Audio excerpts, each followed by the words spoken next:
Hola, bienvenidos a nuestro espacio.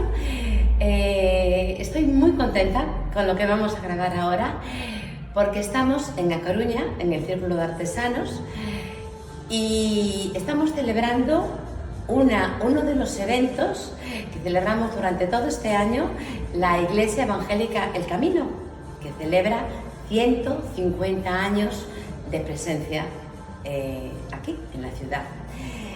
Y tenemos una exposición muy especial. Tenemos con nosotros a Ana Jiménez. ¿Cómo estás, Ana? Muy bien. Ella era una niña que viene de tradición por parte de su padre de alfareros. Yo te entrevisté en otra ocasión muy cortito. Y decías, yo quiero ser alfarera. ¿Cómo es este proceso? Y luego me cuentas más cosas. Fue difícil porque en su tiempo ser alfarero llegó un momento que no era una buena reputación para una persona que vive en el Salamanca y que cuando... Claro, que eres de Salamanca, no lo he dicho. Cuando tú le dices a tu padre que vas a ir a la universidad y le dices que no quieres ir a la universidad sino al pueblo de los abuelos y ser alfarera, era más bien una vuelta atrás. Entonces, tú eres la creadora de esta exposición, eres ceramista, ahora vamos a explicar, y eres la comisaria de la exposición. Entonces, yo quiero que me des, primero, dame un poquito tu currículum, lo que has hecho para complacer a tu padre y para mejorar muchísimo tu trabajo, y que me des un poquito una vueltita, porque aquí hay cosas preciosas, cosas que no podremos sacar porque están dentro, otras están fuera, pero un poquito lo más importante.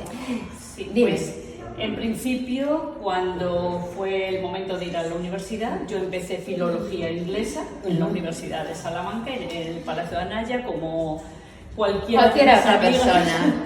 Pero lo dejé y decidí irme al pueblo de mis abuelos y aprendí la alfarería de manos de uno de aquellos alfareros que ya quedaban. En mi familia ya no quedaban alfareros. Y entonces me enseñaron lo que era el torno de pie y las poquitas cosas que ellos sabían. Luego ya, al cabo de 2-3 años, en ese tiempo me casé y empecé en la Escuela de Artes. Fuimos a vivir a Guadix, en Granada, y entonces allí fui a la Escuela de Artes y ya hice mis estudios, que es, soy... Técnico en cerámica. Técnico superior en artes plásticas con la especialidad de cerámica. Pero claro, anteriormente había ido al pueblo de mis abuelos y ya era alfarera. Bueno, me parece preciosa tu historia. Y nos pusimos en este rincón, se parece un poquito para que se pueda grabar, porque esto es barro de alfarero, simplemente. Sí, esta es la reproducción de una tumba íbera. La original sería del Alto Guadalquivir, entre las provincias de Jaén y Granada, y es mi primer trabajo. Aquí empecé a trabajar la alfarería con los arqueólogos. Es un yacimiento, entonces los arqueólogos necesitaban a una persona que hiciera reproducciones y también que hiciera las piezas que salían rotas, que se pudieran reparar. Entonces fue mi primer trabajo. Bueno, pues me encanta. Síguenos llevando por donde tú quieras. Sí. La exposición es como un viaje, un recorrido a lo largo de la historia y de las diferentes culturas que nos han ido dejando huella en el barro. Porque todo eso son reproducciones de museos importantes y van con el tiempo, ¿no? Para de donde quieras y di lo que quieras.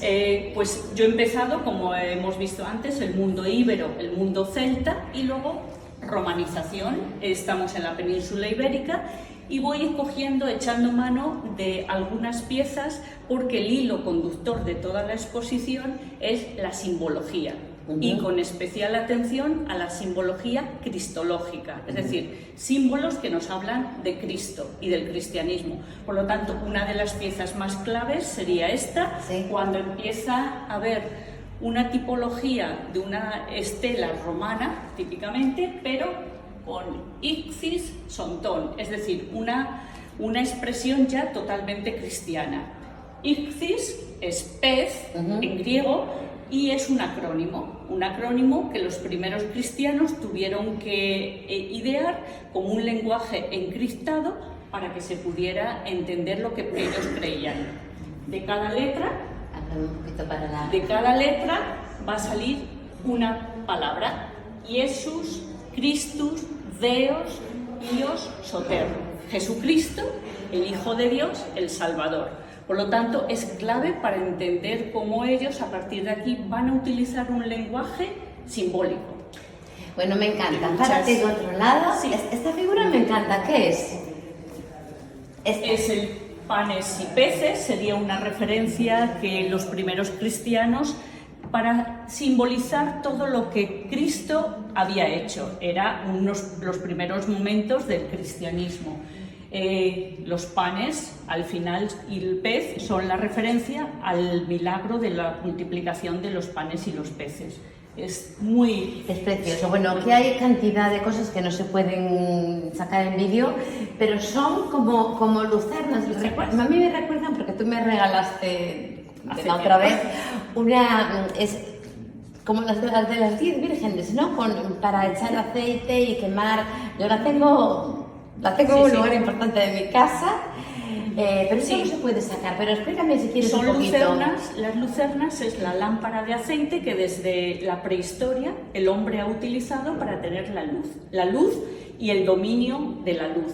Entonces son las lámparas que el combustible es el aceite, principalmente con una mecha, y entonces las reproducciones que aquí hay es desde prácticamente el paleolítico, la prehistoria, hasta la época de la visigoda, es decir, siglo IV. Mira, y además aquí encontramos, o iremos encontrando, muchos paralelismos: el aceite del Espíritu Santo, la luz que es Cristo. Sí. Esto a mí de verdad que me encanta esta exposición. Mira, aquí sí que podemos, nos puedes grabar. Explícame un poquito esto, lo que más te guste. Este sería una de las piezas más icónicas porque es un crismón. Un crismón es la chi, que es la C en griego, la ro, la R en griego, la C y la R son las iniciales de Christus, con alfa y omega. Sería un título que le da, en la Biblia aparece un montón de veces como el eterno, como el que no tiene el alfa y el omega, el principio y el fin. Por lo tanto, se va a utilizar de muchas otras formas, pero es un logo, es de los primeros logos que se crean en la historia. Pero tenemos muchísimos. Preciosos. Bueno, este es ideal, la paloma sobre la vid. Significa la paz, pero ya antes de, o esto parte de Noé. No. Sí, el referente sería la historia en el Antiguo Testamento de Noé, cuando Noé lanza una paloma y la paloma viene con una ramita de olivo, y entonces simbolizaba que Dios había hecho la reconciliación con la humanidad retirando las aguas. Y hasta el día de hoy es un símbolo de la paz, incluso en un mundo no cristiano, ¿verdad? Totalmente. Bueno, vamos a pasar aquí. Hay muchos símbolos.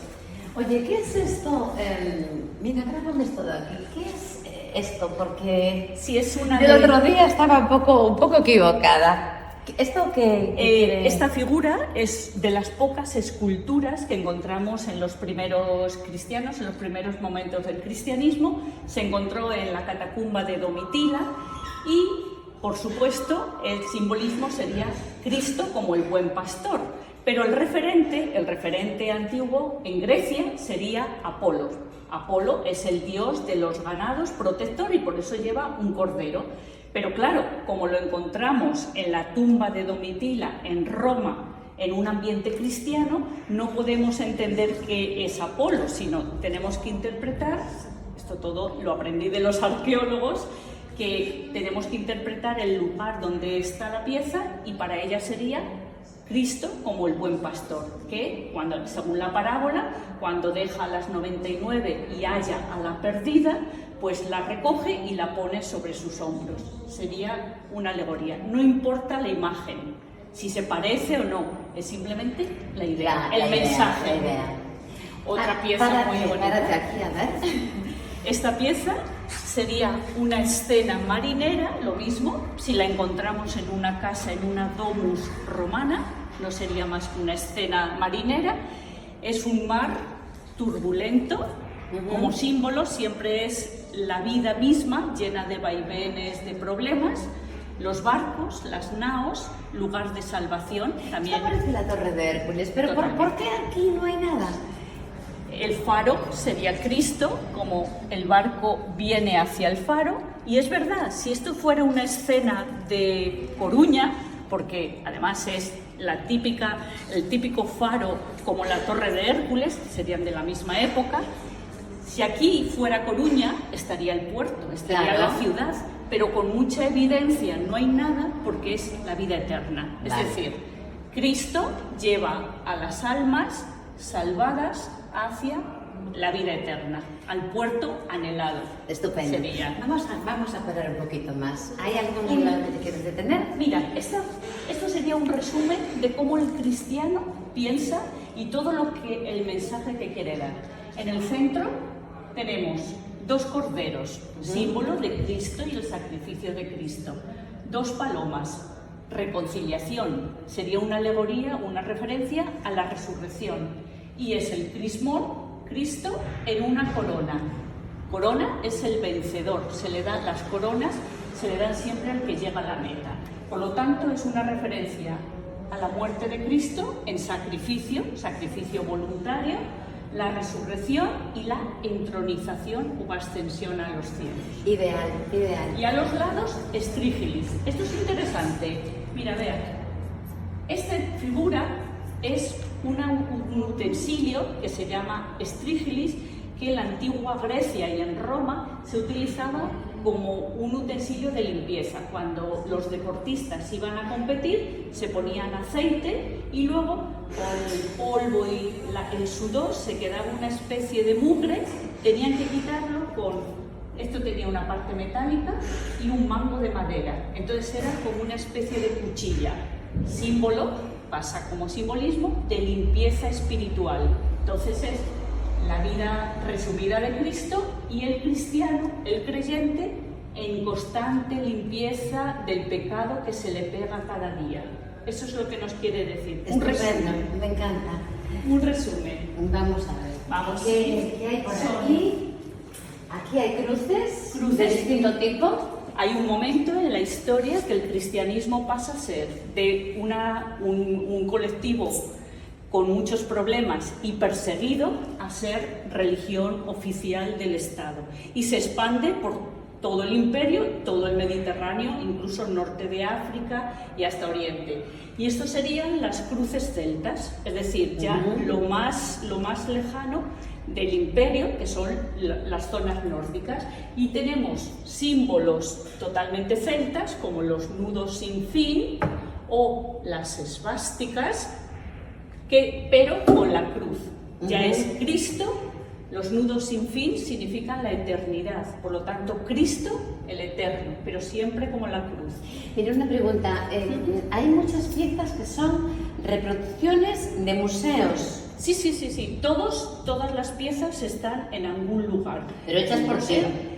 Estos son reproducciones hechas por mí, pero de son reales y muy importantes. Sí, son reproducciones, pues muchas están en las catacumbas en Roma, a veces he tenido que echar mano. Esto, por ejemplo, es de una ciudad que son estelas celtas que están en la entrada de los pueblos. De los poblados. Que venimos de los celtas. Sí. Por ejemplo, las primeras eran la desembocadura en Santa Tecla. Sí. Son muy representativas. Pero vamos a adelantar un poquito más. El mundo medieval, tenemos el románico puro, y como ya tenemos la Biblia, aunque sea en latín, pero el pueblo no puede leer la Biblia, no sabe leer, y menos en latín, pues entonces lo que hacen es dibujo. Las paredes, los techos, los capiteles de las columnas, cualquier cosa me vale para poner lo que yo estoy leyendo en la Biblia, o lo que me están diciendo. Es una visión de Apocalipsis. Apocalipsis 4, Cristo como el Pantocrator y el Tetramorfos. O, mira, esta sí que es interesante. La diestra, Dios Padre, representado por la diestra, la mano derecha y la palma hacia afuera, Cristo como el Cordero, que ya es una imagen que hemos visto antes, y el Espíritu Santo con la paloma hacia abajo. Son referencias para dibujar algo que es muy difícil de expresar si no es con una plástica, evidentemente una plástica de la Edad Media. Precioso. Bueno, Ana, ocuparía mucho pararnos en todo lo que tienes porque es una auténtica preciosidad. Pero esta parte es muy interesante. Bueno, aquí hay cosas que no puede recoger el vídeo. Explícame por aquí un poquito. Sí, estamos ya en el siglo XIII, XIV, XV y se da cuenta de que el cristianismo se ha llegado a unos niveles de institucionalización que muchas voces empiezan a hacer de reforma, de volver otra vez a los orígenes del cristianismo. Tenemos los hugonotes, los valdenses, pero quizás sea Lutero la primera reforma que a nivel político y a nivel social y religioso cuaja.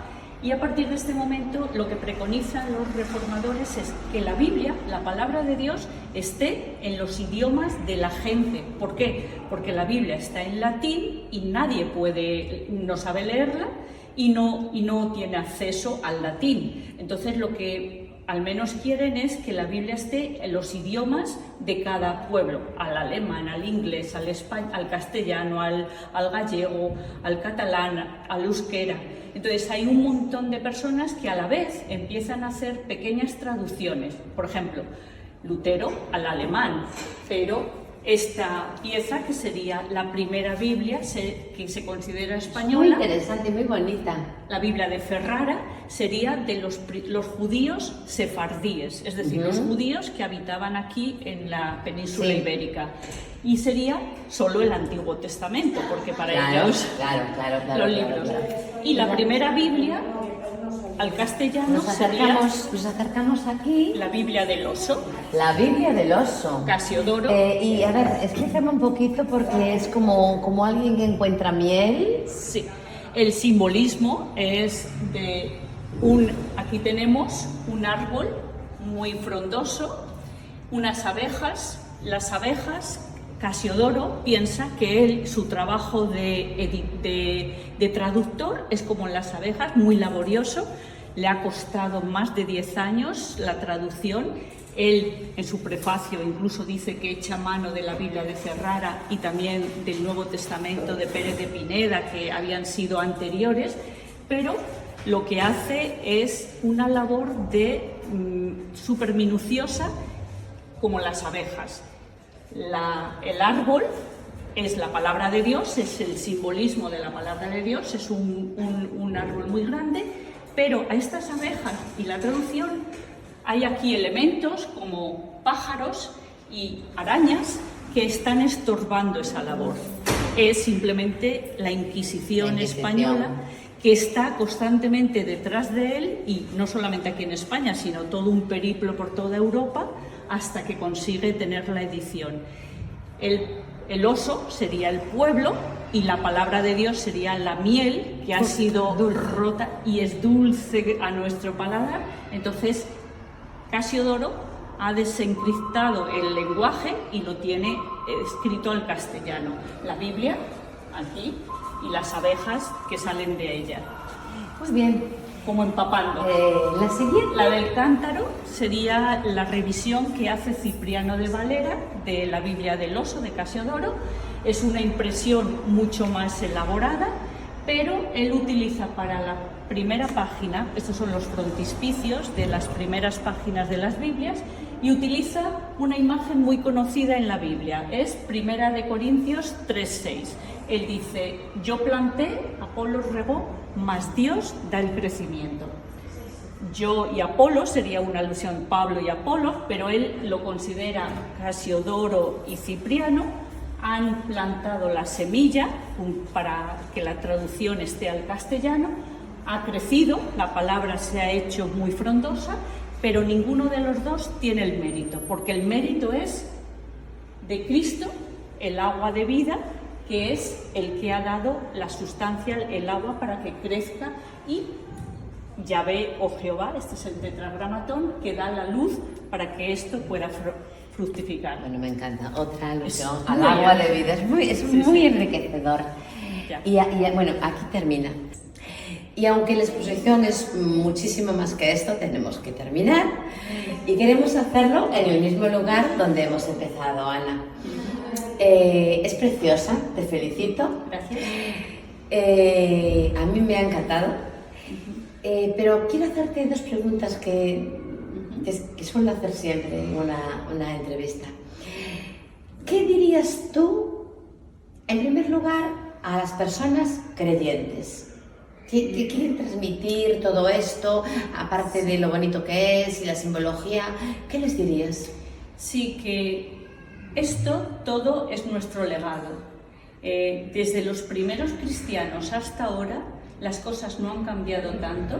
Cristo sigue siendo nuestro buen pastor, nuestra paz, nuestra reconciliación, y todo eso es algo que nosotros podemos entender, y podemos entender muchas cosas del arte y de nuestra cultura porque tenemos la experiencia de la conversión.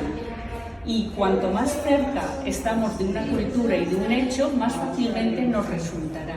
En este sentido, si nosotros somos creyentes, podemos entender por qué Cristo es un buen pastor, por qué Cristo es el Ixis, el Salvador, y por qué mucho de lo que tenemos, aunque se lo apropien muchos otros colectivos, nosotros somos los verdaderos herederos. Es una riqueza. Y en segundo lugar, Ana, y último, ¿qué tiene que decir esta exposición y tú a través de ella a personas que no conozcan al Señor?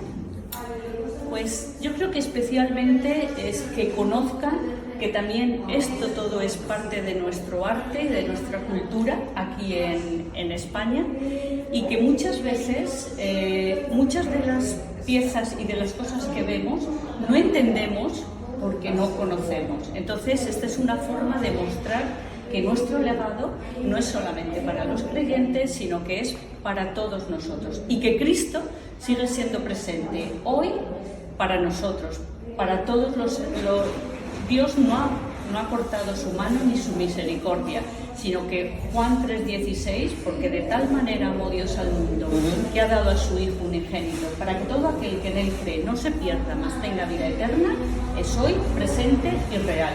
Entonces, mi idea es que de verdad conozcan, aunque sea un poquito, para que Cristo también sea una realidad en su vida. Pues muchísimas gracias, Ana. Me ha encantado, ha sido un placer entrevistarte, y gracias por escucharnos desde La Coruña, Ana Jiménez y Beatriz Garrido, que es la que ha traído esta entrevista. Que Dios os bendiga. Igualmente.